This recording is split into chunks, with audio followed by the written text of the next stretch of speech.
joining us to drop some knowledge on everyone out there in the area.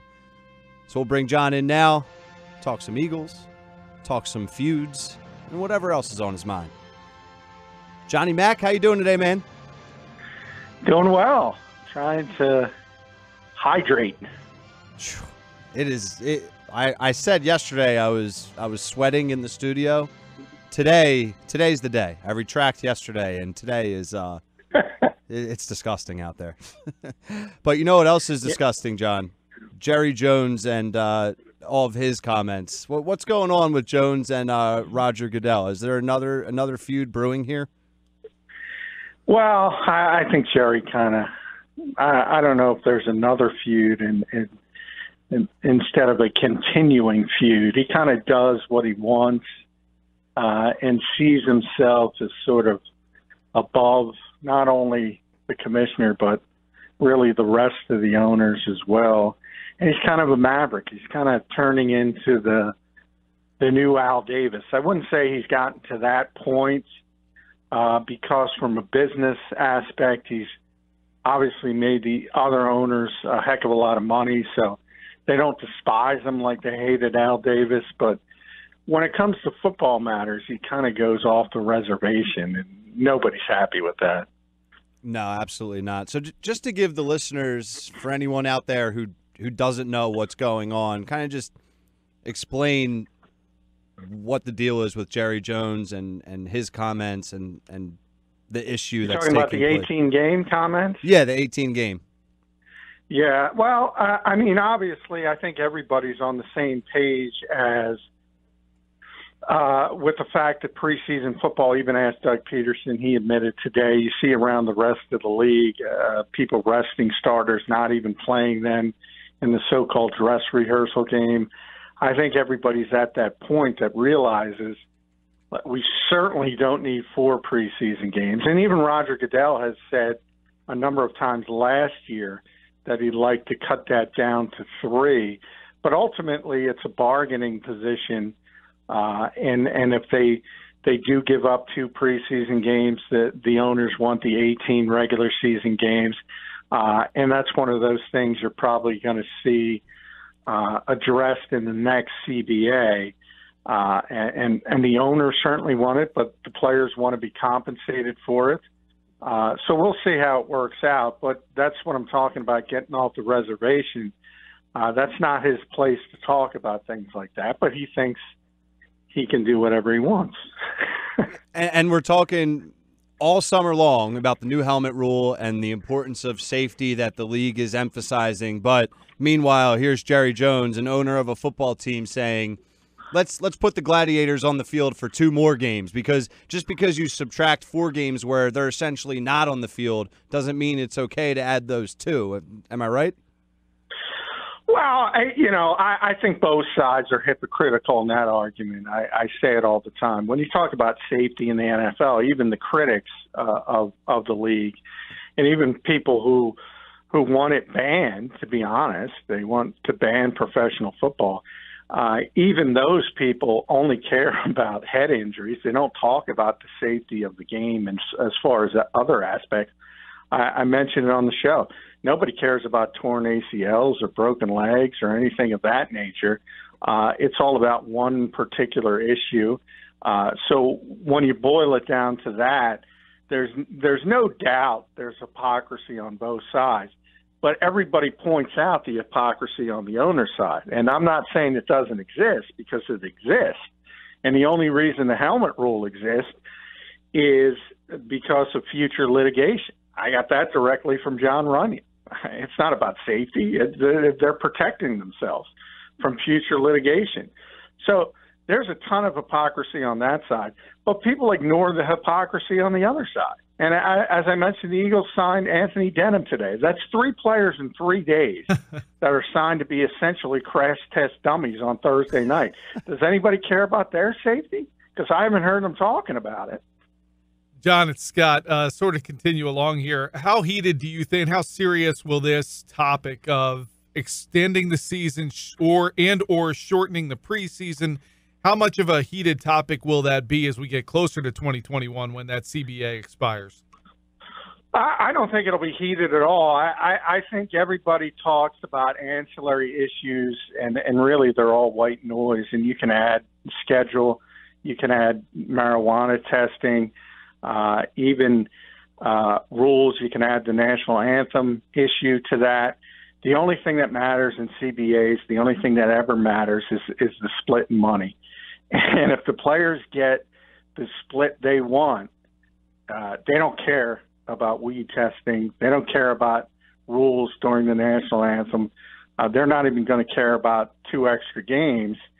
But if they don't, then they're going to use those as negotiating tactics and say, well, what about this? What about that? But as is always in life, follow the money. When it comes to collective bargaining, the only thing that matters is the money.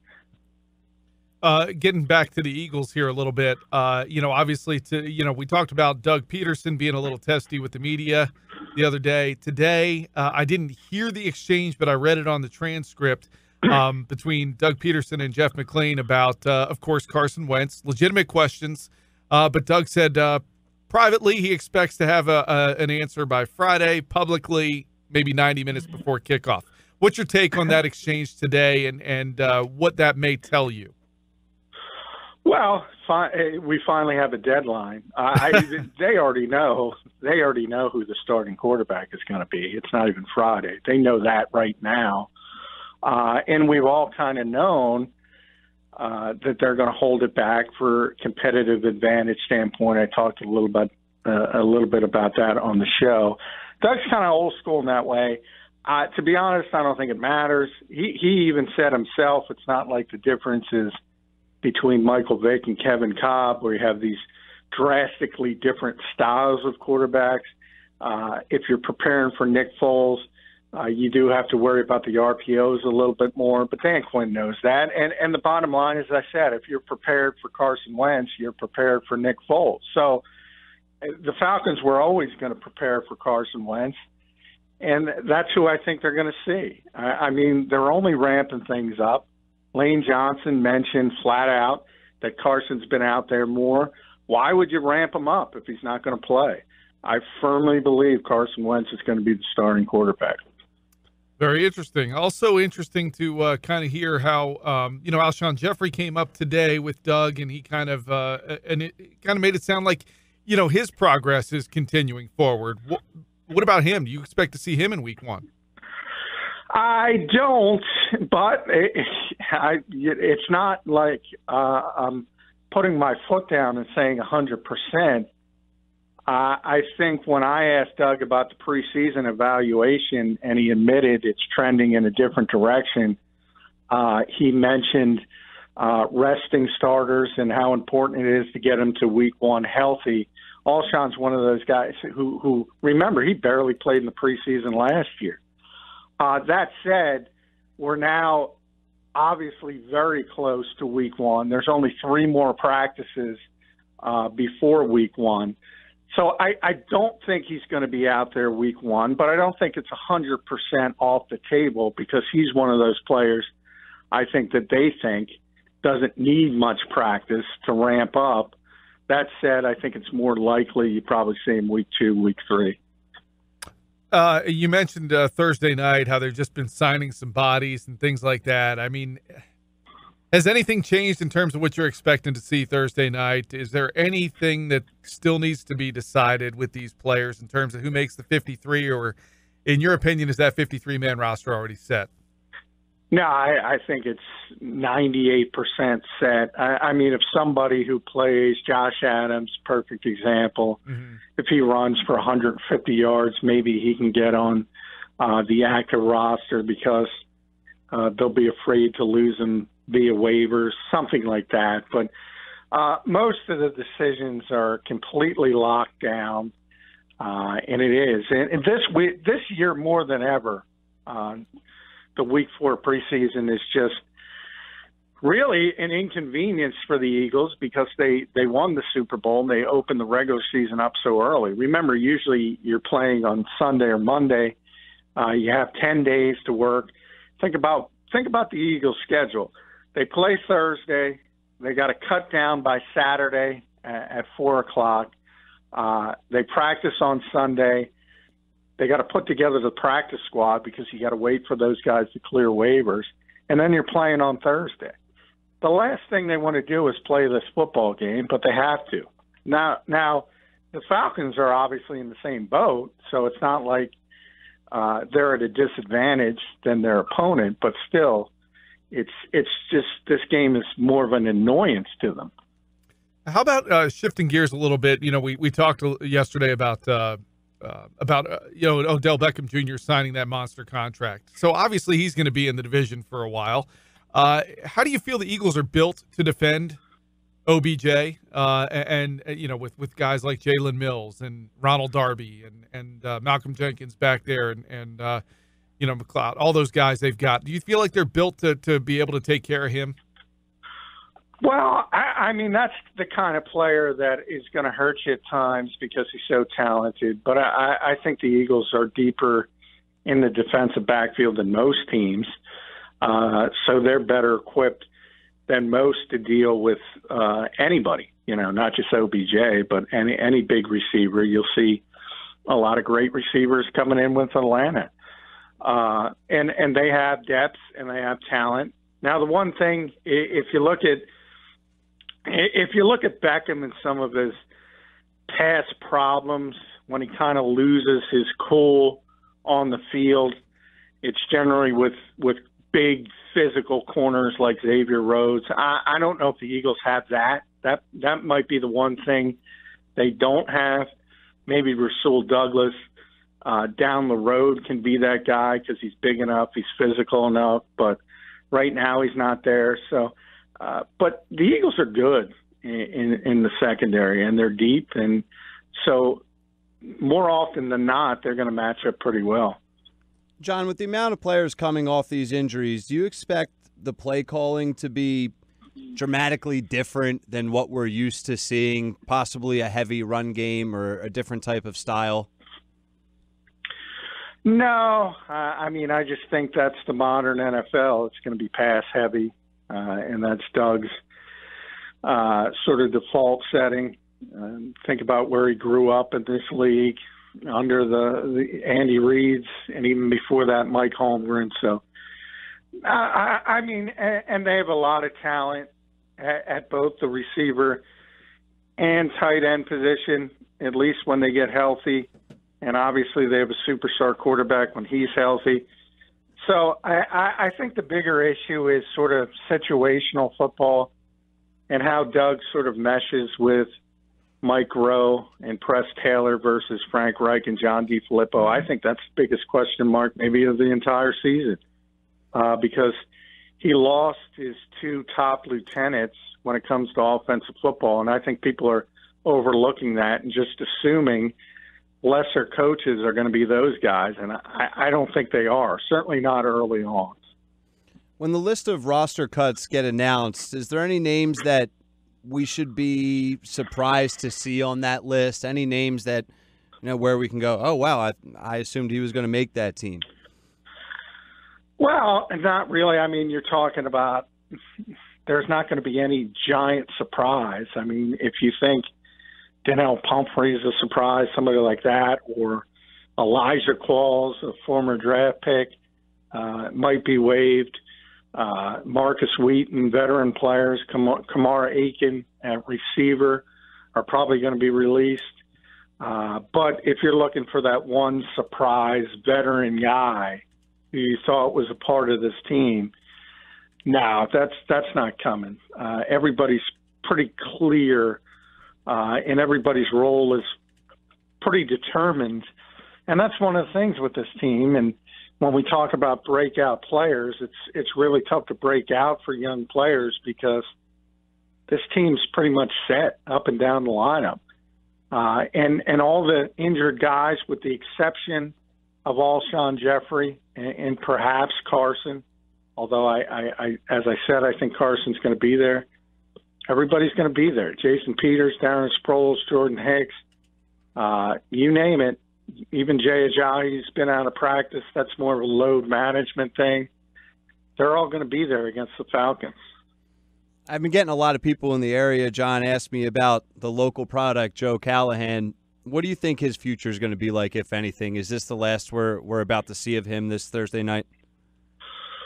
Well, certainly in Philadelphia, it's the last we're going to see of him. Obviously, he wants to put some good tape. I was joking today that, forget about week one. The Eagles won't tell us who's the starting quarterback against the Jets. Nate Sudfeld doesn't even know. Talk to him in the locker room. Ultimately, I think Nate's not even going to play. I think it's going to be Joe Callahan and Christian Hackenberg, half and half. And so he's got to put film for other teams that maybe are looking for either a third-string quarterback or a practice squad quarterback. And I don't think it's the end of his road. I think he can certainly continue to play, whether he waits around for a practice squad job or he tries the AAF or XFL when those ramp up. I think he's got a chance to continue his career, but it's certainly not going to be here. I mean, this team is incredibly deep at the quarterback position. John, when you look, we talked earlier about, the Eagles, maybe being built to take care of Odell Beckham Jr. a little bit for a while. In terms of this division, when you look at it, I mean, this is really kind of like the home of the running back. I mean, you got Ezekiel Elliott. Now Adrian Pederson is granted not who he was, but in Washington, you have Saquon Barkley, who's expected to be a rising star with the Giants. Take me through this division. How tough is it going to be? Do you expect it to be tighter than it was clearly a year ago? And how important is it going to be to really take care of these running backs every time you play these teams twice a season? Well, yeah, I think that could be an issue because conceivably, forget about Pederson because he's not what he was. But when you're talking about Elliott and Barkley, Elliott already is a top 5 back. We know that. Barkley could certainly be there very quickly. And as we saw with Ezekiel in his rookie season, that can completely change an offense if you got to deal with that kind of running game. So it is something to be concerned about. And I think part of it is, if you look at the modern NFL, we just talked about the passing game versus the run game. Generally, you build your teams to defend the pass. And then all of a sudden, you show up and you do have a running back like Elliott and like Barkley might be. And then you got these undersized linebackers like Nate Gary or Camus Grugier-Hill trying to stop these guys. And you can imagine, say Zach Martin in the open field blocking a former safety who's trying to play linebacker. It's not going to go well. Now, that's the bad news. The good news is it seems like nobody in this league has the patience to play old school football. So I don't think you're going to see Ezekiel Elliott running it 35 times. Certainly you're not going to see it from Saquon Barkley. So I think sort of the evolution of the game takes care of some of that concern because people are so obsessed with throwing the football. Have you thought about how you see this division shaking out? Do you see the Eagles, winning it again, and who finishes second? Yeah, I don't see how they can't win it. I think this is a bad division outside the Eagles. I think the NFC as a whole is very good, but all the other good teams are outside the division. Your Minnesotas, Green Bays, all the teams in the South. New Orleans is very good. Atlanta is very good. Carolina is still good. And then you have the Rams out west, and even the Seahawks look better than people think they're going to be. A lot of people think the 49ers are ready to take the next step. I don't see a team ready to compete with the Eagles in the NFC East. If you look at the Cowboys, I mean, they're skill position players. We talked about Elliott, but at receiver, at tight end, they have nothing. They have nothing. I can't imagine how Dak Prescott's going to have any kind of year. And then the Giants are coming off a 3-win season. I think they're much improved, but they have a ton of issues, and it starts with the quarterback, who's a descending player. So I think you're going to see a big turnaround with the Giants, but you're talking probably from 3 wins to 8 wins or something of that nature. And then the Redskins are just they're not a bad team, and they're kind of 500 as well. and they just haven't done enough. And moving from Kirk Cousins to Alex Smith, I think, is sort of staying in place, and they haven't done enough. If they had enough around Kirk Cousins, they would have won with him. And I think they don't have enough around Alex Smith, and they're going to kind of be a 500 team. John, you kind of circling back a little bit, you talked about what it's going to be like for the Eagles to get through this game on Thursday. They got the cuts they've got to make on, by Saturday, and then deal with trying to get a practice squad together and start, really in earnest get going with practices for week 1 on Monday. Kind of spin it around a little bit. Obviously, the Falcons have to do all that as well and travel up here. How difficult could that be for them to navigate? Yeah, it's always difficult. I mean, it's a little bit easier, obviously, in week 1, and Jim Schwartz kind of explained that from the Eagles' standpoint, is that they've had Atlanta periods all the way dating back to the spring at times. So it's not like a typical Thursday night in season where you don't have a lot of time to prepare, and then you're traveling. So the Falcons have certainly been preparing for the Eagles, so that'll make it a little easier. But anytime you're on the road in this league, it's difficult. Obviously, you saw in the playoffs how difficult it is to play here for everybody, and I expect that to be the case. So, yeah, the Eagles have the advantage by being the home team, no question about that. John, I'm just looking at the schedule here in front of me, and it gets really challenging once November 11th hits.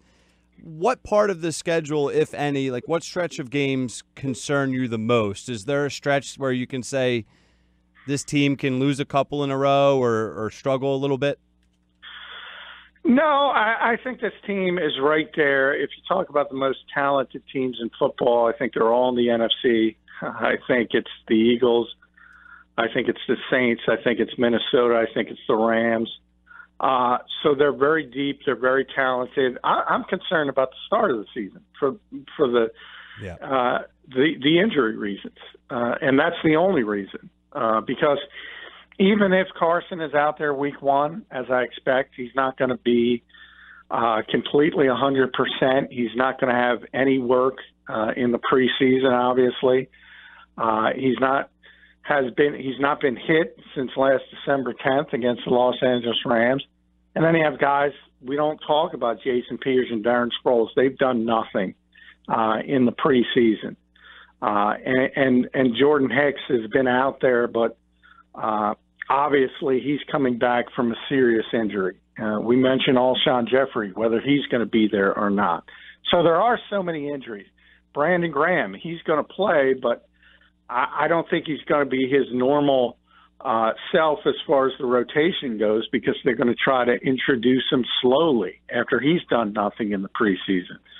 So this league is always about, as Mike will tell you, I'm not a big fan of the it's a win, it's a loss game, because a game that looks difficult in November or December now might be really easy if the right injuries strike that team, or vice versa. So a lot of the NFL is not who you play, it's when you play them. But for this particular team, because of all the injuries and all the guys coming back at once, are basically, being asked to flip the switch. They've done nothing, and they're going to say, it's week 1, it's time to go, flip it, and we'll see if they can. I'm more concerned about early in the season, even though people look at Tampa and Indianapolis as easy wins against easy teams. Peter King called the Colts a friendly, and that's why he thinks the Eagles are going to wait for them, which is ridiculous, by the way. But I'm worried about those types of games because I don't know how healthy these guys are.